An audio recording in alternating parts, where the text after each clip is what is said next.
think? What, you know, A, what do you put that down to, and B, what are your expectations of Italy in the breakdown? Yeah, okay. I think first and foremost, you know, there was a big difference from week 1 to week 2. I think week 2, you know, I think the key thing for me is sometimes as a coach, you can't hide behind statistics. And when you look at the statistics of the Irish game, breakdown-wise, actually, if you'd not been at the game and read them, you'd have thought, you know, good day.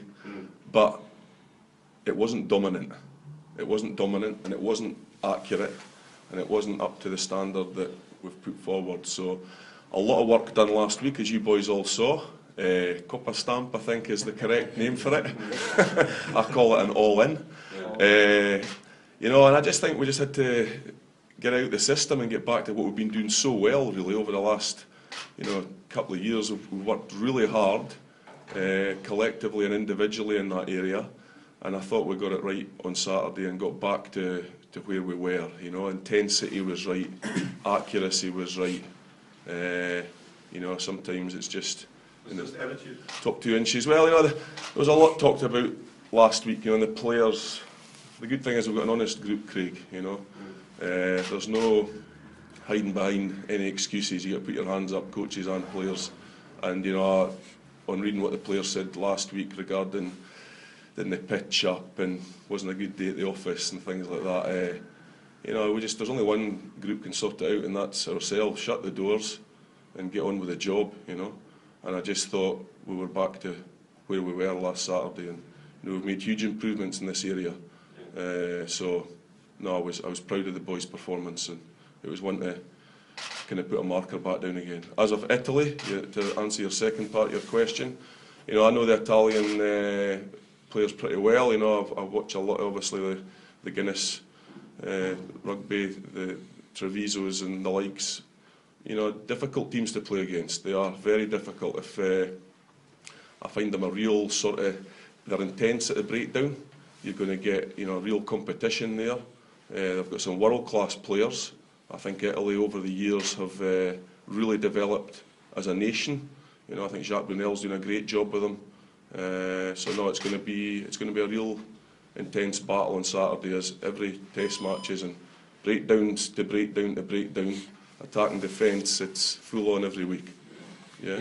Richie, considering the progress the guys have made since you've been involved now the last year, now for 2 years or so, it's a bit disappointing to see that step backwards against Ireland, especially coming off the rugby championship and the way the guys ended off against Australia and New Zealand. Are you concerned a bit based off the consistency? Nah, not really, because you know, if you look at it right across the whole, you know, last year and a half, 2 years, we've actually become more and more consistent.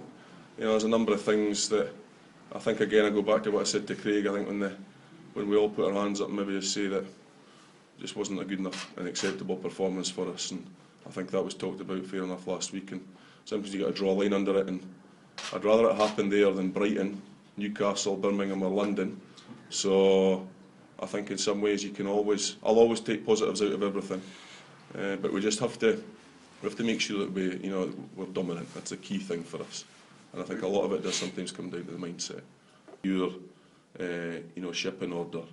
So that's the way I would go about doing that. Just from a player's perspective, how different has the breakdown battle been in the Northern Hemisphere as opposed to your experience in the Southern Hemisphere? The breakdown has been it's much different. The conditions are obviously a bit wetter. So you have to focus a bit more. Understand? The game is much quicker.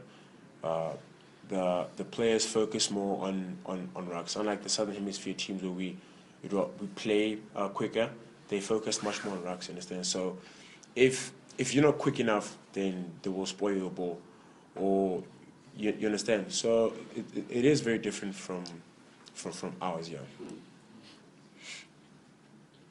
And the intensity, Oupa, in the Northern Hemisphere, apart from the breakdown, just in terms of the physicality, it seems to be a bit more physical game up north compared to rugby championship. Yes, it is more physical. I think it's because, like I said, it is a bit wet, so the forwards will play much closer and they'll play much tighter, understand? So it is a very physical tournament, say, compared to the other Southern Hemisphere teams. We'd rather run the ball, we enjoy running with the ball, and But up here it is it's a bit tough. So yeah. But for the guys like Victor and John have been here a million times, but for someone like yourself and a few of the other young guys in the camp, how important is this with an eye to trying to make that World Cup squad next year for you, this experience of playing up? You know, it obviously is very important. You play like it's your last game because you actually don't know when your last game might be. You understand? But the main focus is not to focus too much on the World Cup right now, and it's to focus on the coming games. I think if you do your part in these coming games, then the coach will make his decision come the time of World Cup. So I think we should take it a game at a time, and then we'll see what happens in the future.